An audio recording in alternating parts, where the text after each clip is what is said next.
he wrote President Truman a letter to this effect. You can get all this information on the internet, by the way, but he wrote President Truman a long letter, and he talked to him about freedom and how grateful he was that the victorious Allied powers would now recognize freedom for his country. And so he heard nothing, no response to any of those letters. So he decided that September 2nd, 1945 would be the Vietnamese Day of Independence. He declared independence for his country. 500,000 people showed up in Hanoi to hear him read his Declaration of Independence. And it went something like this: "We hold these truths to be self-evident, that all men are created equal." He copied almost verbatim Jefferson's eloquent words, and he sent that to all the Allied powers, and he said, see where it says all men are created equal? That means us, doesn't it? See where it says liberty? Isn't that talking about us too? But what he didn't know was that 1 month before that, at Potsdam, Truman, Churchill, and Stalin had a conference where they agreed to return the Southeast Asian colonies to their rightful owners, France, in other words. And when he found out about this, Uncle Ho, as they called him over there, called his people to violent revolution.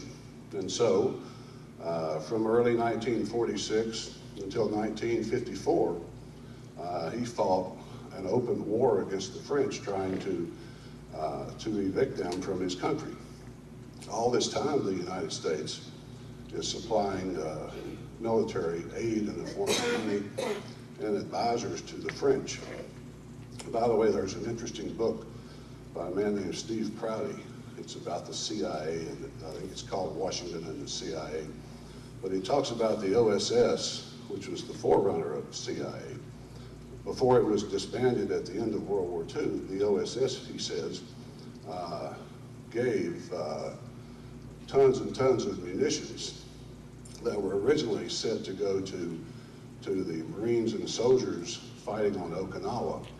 And in the event they didn't need it, then it was to be set aside for the eventual invasion of Japan. But at the end of this Okinawan campaign, instead these weapons were all repackaged and shipped to Syngman Rhee in Korea and Ho Chi Minh in Vietnam, which they could later use against us in their own wars.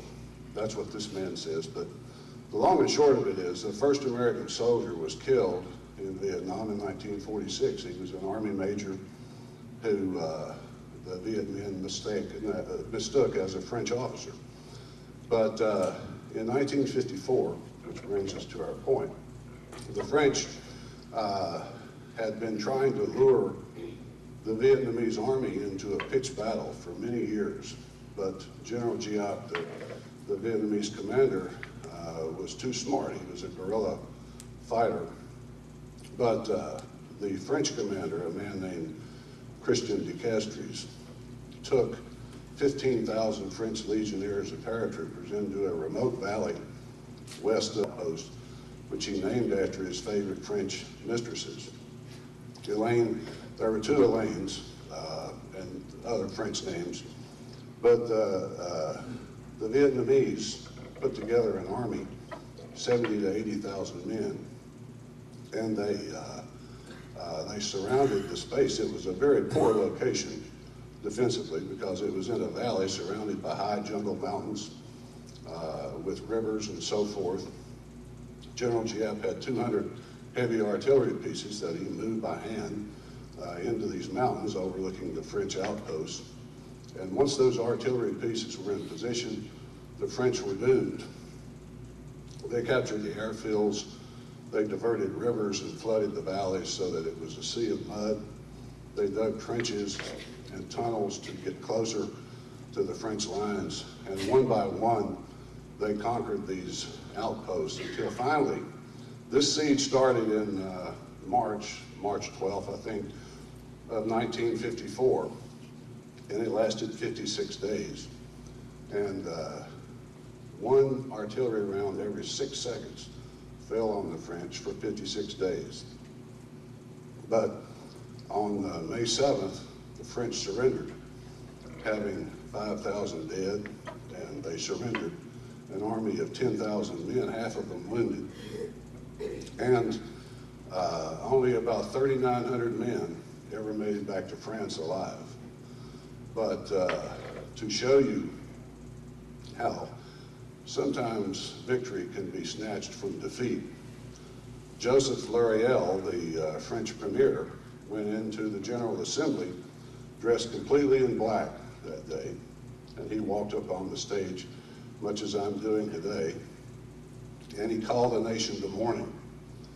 And he told them that a new France was going to come from this disaster, that the day of French imperialism was over. And to this day, it pretty much has been.